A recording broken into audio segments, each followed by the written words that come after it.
Hey guys, this is Colette from Tomopop.com. I'm here with Pedro from Tomopop.com. Go guys. We are here to bring you a video review of the Black Rock Shooter plush from Gift. Here she is.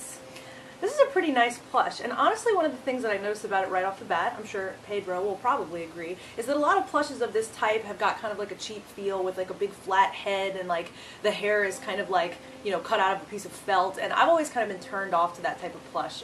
Pedro, what do you think? Are you into this kind of plush, this style? Here's the thing, a lot of times when I buy these plushes, I'm more worried about the character, so really the quality doesn't go in when I make the purchase, but I always regret it later because I'll put it in my car, I'll have it hanging up in my room, and the hair will fall apart, parts of the body will start coming off, and it's really a waste of my money. But this looks to be quite different. This is a very good quality. This is the nicest plush of this type that I've actually ever seen, and I'm pretty impressed with it.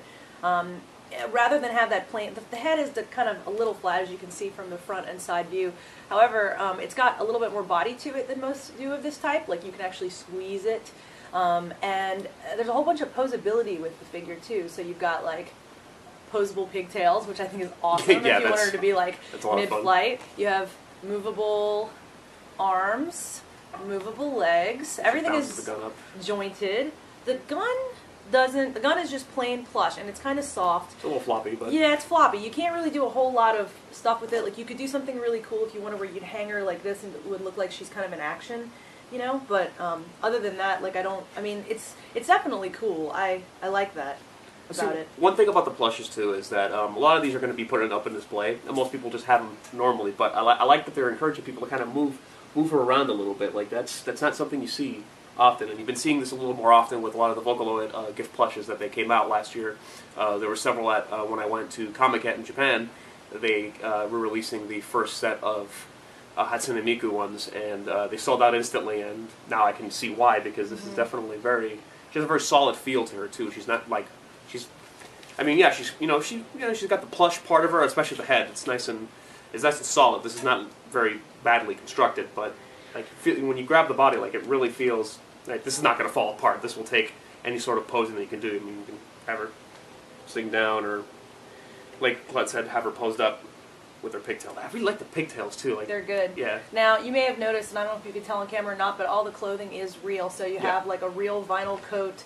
The shorts, the belt, the shoes, and the bra are all, like, everything is made of real fabric, which I think is really, really cool. And then her little eye flame is made of plastic, which is kind of sewn over the eye. It's not removable, but that's kind of neat there.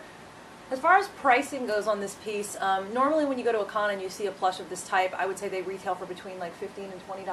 Right? Well, nothing at this quality. Like, but I mean, like what you're used to. What I'm used to, you get about $15 to $20. It's kind of like a cheapish buy, but these actually retail for 3,500 yen, or about $41. So they're roughly twice the price of what you would get on this type of, this style of plush when you would go to a con or something like that.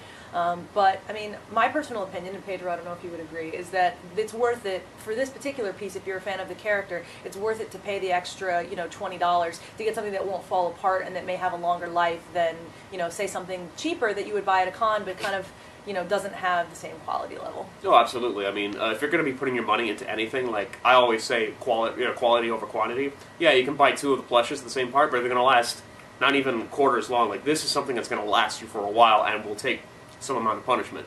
If you want to hang her in a car, I mean, she's kind of big, but she's not going to fall apart. Sun's not going to rip her apart. Her hair isn't going to come down. I mean, you're going to spend $40 on this, but it's going to be $40 well spent. Yeah. These are still in stock at HobbyLink Japan. It's HLJ.com, so if you're interested in checking one out, you can do so there, and I don't know how long they'll be in stock, so if you want one, I wouldn't wait. Thanks so much for joining us, guys. This is Colette and Pedro from Tomopop, signing out. Take care, guys.